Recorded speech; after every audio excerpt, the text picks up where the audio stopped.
Well, Knowledge Forum is a piece of software. It's an online database where students can actually post their questions and their research and their ideas that make it public for everyone in their group and for everyone else in the classroom for that matter.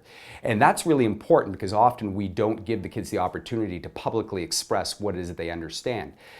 Now, once you do that, the beautiful part is that the kids can then build on those ideas that would not necessarily have been built upon if it stays private, if it stays within the person.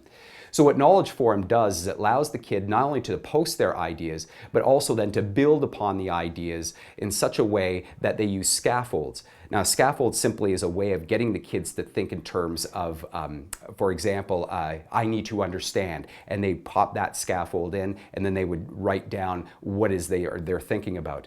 Another one would be, here's some experimental evidence, and the kids would then give experimental evidence either through an experiment they did or one that they found.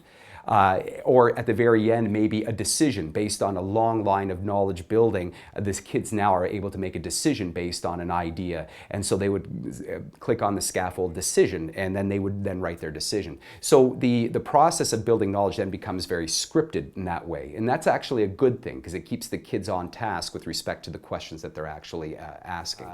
It's one of those things that you actually have to play with, you have to work with, and to get comfortable with the software. It's not hard software. Little children actually use this software, but it's a matter of getting the kids to use the tool in the right way to deepen the knowledge of the group, and that's what it's for.